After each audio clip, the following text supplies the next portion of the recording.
Stacy, and welcome to the Retro Time Machine. And today, I'm going to show you how to make this mulberry key lime pie. The great thing about this pie is it's gluten-free, dairy-free, great for keto, and a lot of people that have food allergies. Me being one of them, having to learn how to cut out a lot of sugar and a lot of gluten and a lot of dairy. And it hasn't been fun when it comes to baking, but this recipe was totally different and really quick and easy. So I highly recommend you trying it. It's one of those things that as long as there are no nut allergies, it will go off without a hitch.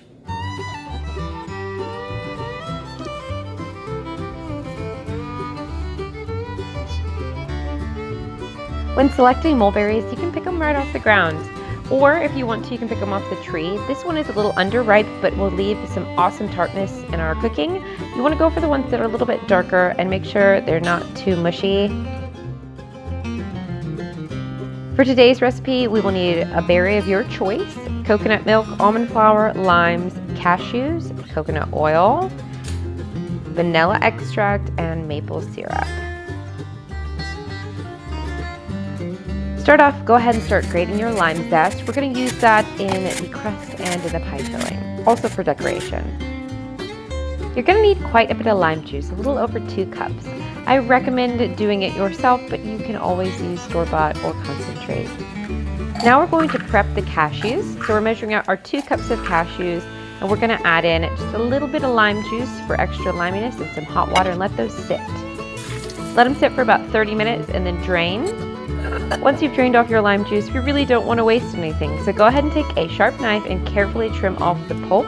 You can kind of press these down one way and then push them over the other way, and you'll be able to get a lot of that great fibrous material off. To start our crust, you're going to add 2 tablespoons of lime juice, 2 tablespoons of maple syrup, 3 tablespoons of coconut oil, and a teaspoon of lime zest.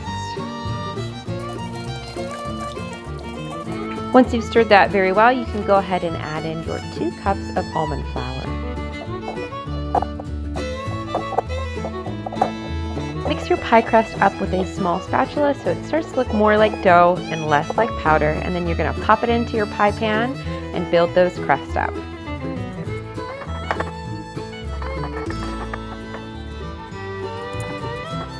Almond flour crust can be kind of delicate, so once you put it in, set a timer for just 5 minutes and check it. This one took about 10 to 12. In a blender or food processor, go ahead and add 2 cups of cashews and 1 cup of coconut milk, 1/4 cup of lime juice, 2 teaspoons of lime zest, 1/4 cup of coconut oil, 3 tablespoons of maple syrup, and 2 teaspoons of vanilla.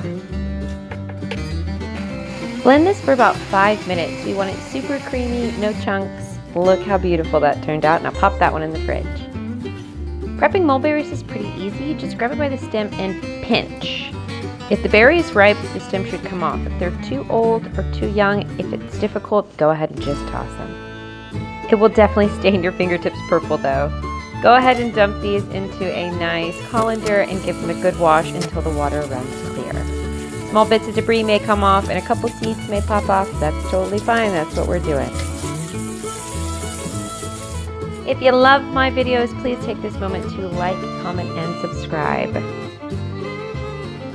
Moving on to the berry portion, we're going to add the rest of our soaked cashews.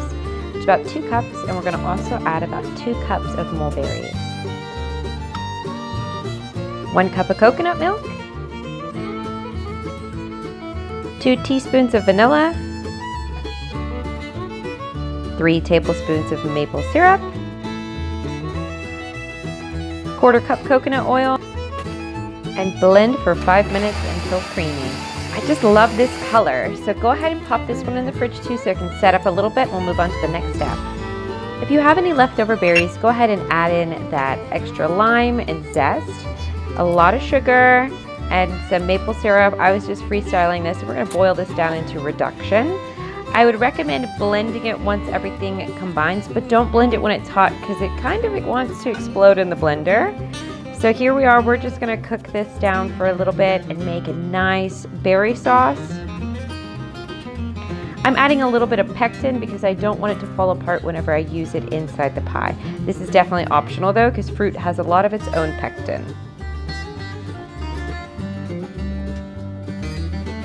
I wanted this pie to be a real showstopper, so I alternated colors whenever I was pouring in the filling, and it kind of gave it this bullseye effect, which looks really pretty when it's cut, but also really pretty when we start to swirl it. I'm just using a bamboo skewer and pulling out from the center to create this very cobweb-like design. I think it is so beautiful. For the mini pies, I'm starting off with a base of that mulberry reduction and layering it just like I did the big one.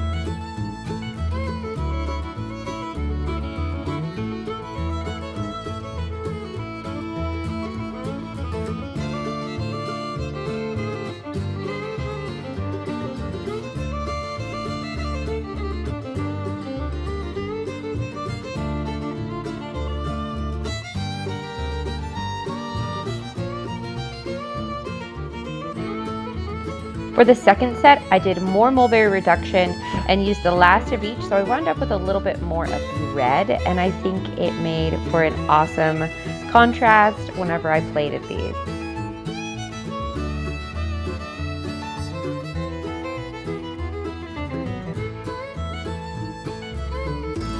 Now this pie is beautiful as is, but I decided to put some of that mulberry reduction into a Ziploc bag and cut the corner to kind of use it as a piping bag.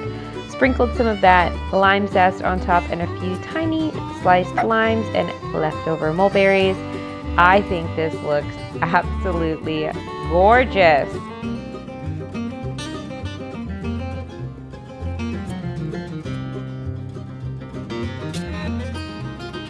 Now, good food is always even better when it's shared with people you love. I brought the mini pies over to my neighbor for his birthday, and they were a super awesome hit.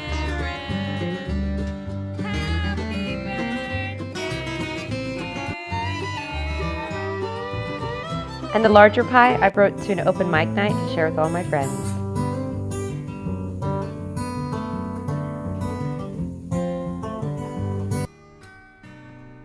I really hope you guys enjoyed this video and enjoyed this recipe, trying to be a little bit more health conscious but fun. And like always, take care and God bless.